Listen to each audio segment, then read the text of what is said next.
ነግራችሁ በጣም ከባድ ነው። ሩታ ያደረገችው ነገር እኔ በጣም የሚሰቀጥጥ ነገር ነው። እግዚአብሔርን ማለት መግደል ከፈለግሽ እንኳን ማለት ነው መግደል ከፈለግሽ አብርሽን መግደል ከፈለግሽ እንኳን ከገድልሽ በኋላ ነበር ከገድለሽ ከክፍለ ሀገር አውጥተሽ ምናምን ልገሉት የሆነ ነገር ልታረጉት ነበር የነበረ ሀሳባችሁ። እንደዛ ካረግሽ በኋላ እንኳን ብታረጊው እሺ ችግር የለውም። ግን እያለ ያስፈረምሽበት ወረቀት ስክሪንሻት ተነስቶ ከሱ ስልክ ላይ ተገንቷል ምናምን ይሄ ሁሉ ሄሎ ልበላችሁ። እንዴት ናችሁ ቤተሰብ? እንዴት ነው ቆይታ? እንዴት ነበረ? እንግዲህ ኤፍሬምን አገት ነው ብለው እንዴት ሌላ ሰው ታገታላችሁ? የእውነት ኤፍሬምን አገታችሁ አትመጡም ነበር እንዴ? ኤፍሬምና ሩታ በአሁኑ ሰዓት እነ ቡዜንና ዳኒን በፖሊስ እያስፈለጉ ነው ያሉ። ለምን መሰላችሁ? ነገ ዳኒና ቡዜ እንዲሁም ሄርሜላ ሆነው የሆነ ቦታ ሊሄዱ ነው ለጸበል፣ ለ5 ቀን ወር ምናምን እንደዛ ለ3 ቀን ሊሄዱ ነው። ግን እነሱ እንዳይወጡ ከከተማ እንዳይወጡ ለማድረግ ከባድ የሆኑ እንትኖች እየተደረገባቸው ነው ያለ ማለት ነው። ገባችሁ አይደል? እንዳይወጡ ምናምን በቃ ባሌ እንደዚህ አድርገው የልጄን አባት እንደዚህ አድርገው ምናምን እያለች ሩታ ከባባድ ፖሊሶችንና ወደ ህግ አካላት ሄዳ ቡዜና ዳኒን ወንጀለኛ ለማስባል እየሞከረች ነው ያለችው የሚባል ነገሮች ሰምተናል አሁን ማለት ነው። በጣም ያሳዝናል። ቡዜን ደውላችሁ የምትጠይቋት ልጆች ካላችሁ እንግዲህ ጠይቋታይ። አንስታለኝ ነበረ ስልክ ግን ብዙም አላወረችኝም። ቆይቼ እደውልልሻለሁኝ ማለት ነገ ጠየቅናት። ግሩፕ ላይ ነበረ። አረ ጨረቃዬ ቡዜና ዳኒ በፖሊስ እየተፈለጉ ነው። ነገ አብርሽን ይዘውት ወደ ሌላ ቦታ ጸበል ቦታ ወደ ክፍለ ሀገርም ነገር ይዘውት ሊሄዱ ስለሆነ ያን ሰምተው እነሱ ከባድ የሆኑ ምርመራ እያደረጉባቸው ነው ያሉ ምናምን እየተባለ ነው ምናምን ብለው እንትን አሉኝ። የዛ ስደውልላት ቆይቼ እደውልልሻለሁ ምናምን አለች ማለት ነውና ሩታ እረፊ እግዚአብሔርን እምልሽ እረፊ። አብርሽ መዳን ይፈልጋል።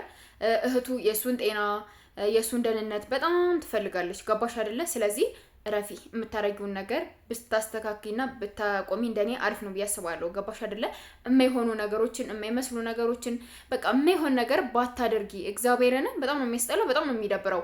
ከምሬንም ነግርሽ ይሄ ልጅ ለምንድን ነው እንዲድን ያልፈለግሽው? ይሄ እኮ ልጅ ድኖ በቃ ያለውን ንብረቱን የመኪናው በማን ስም እንደተደረገ ብዙ መረጃዎች ከስልኩ ላይ ስለተገኘ አሁን ያ ነገር ወደ ህግ እንዳይሄድባቸው ነው ቅድሚያ ሩጫ እነሱ እንትን ያሉት ማለት ነው። እነሱ ወንጀለኛ ናቸው ምናምን ብለው ሊይዙ የቻሉት ማለት ነውና አሁን እንግዲህ ደግሞ የኛ አካውንት አይደለም ምናምን ብትሉ እንኳን ቀኑ አለ፣ ትራንስፈር የተደረገበት ቀን አለ፣ ምን አለ ምናምንና መኪናው ያለው ኤፍሬም ጋር ነው። የአብርሽ መኪና አሁንም ኤፍሬም ጋር ነው ያለ። ኤፍሬም ይዞት ነው ያለው ማለት ነው። ገባችሁ አይደለ?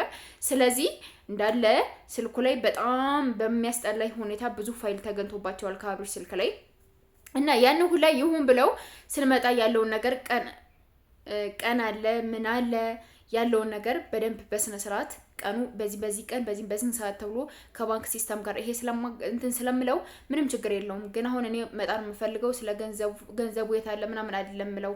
ይሄ ልጅ ከሌለ ገንዘቡ ምንም ሊደረግ ስለማይችል መጀመሪያ የወንድሜን ጤና ነው መጣር ያለብኝ ምናምን ያለችውና ብቻ ከባድ ነው። ከምሬን ነግራችሁ በጣም ከባድ ነው። ሩታ ያደረገችው ነገር እኔ በጣም የሚሰቀጥጥ ነገር ነው። እግዚአብሔርን ማለት መግደል ከፈለግሽ እንኳን ማለት ነው መግደል ከፈለግሽ አብርሽን መግደል ከፈለግሽ እንኳን ከገድልሽ በኋላ ነበር ገድለሽ ከክፍለ ሀገር አውጥተሽ ምናምን ልገሉት የሆነ ነገር ልታረጉት ነበር የነበረ ሀሳባችሁ። እንደዛ ካረግሽ በኋላ እንኳን ብታረጊው እሺ ችግር የለውም። ግን እያለ ያስፈረምሽበት ወረቀት ስክሪንሻት ተነስቶ ከሱ ስልክ ላይ ተገንቷል ምናምን ይሄ ሁሉ ለምን አስፈለገ?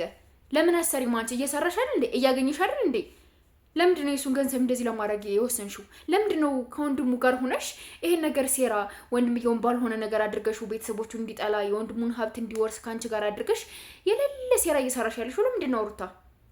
አናዲ ማሰብ አለብሽ እኮ ነገሮችን ማገናዘብ አለብሽ።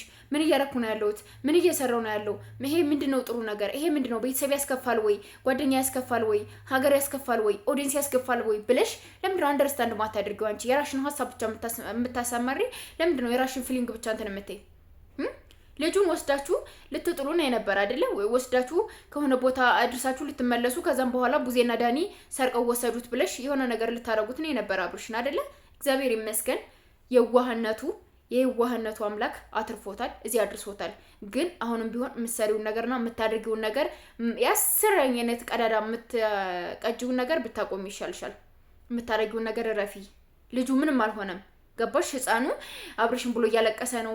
ምትኝት አነሳኝ፣ አባቱን ደብቀው አባቱን አግተውብኝ እንደዚህ ነው ብለሽ ለነዚህ ሴራ ነገር መስራት ምናምን ፌር አግባብ የለውም። ተጠንቀቂ እሺ።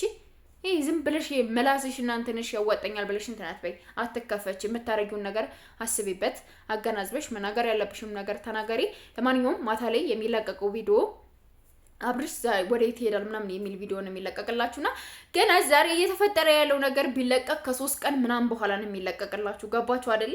ስለዚህ የዕለቱን ቪዲዮ አይደለም እነሱ እየቀረጹት ያለው እየፖስተቱት ያለው በየቀኑ የሚፈጠረውን ነገር አይደለም። ቢያንስ 3 ቀን ምናምን ከሆነው በኋላ ነው ይሄ ቪዲዮ ለኛ እየደረሰና ያለውና ለማንኛውም ጊዜን እያወራችሁ ያላችሁ ልጆች በደንብ አድርጋችሁ አውሯት። እኔም እያወራኋት ነው። እወዳችኋለሁ። ባይ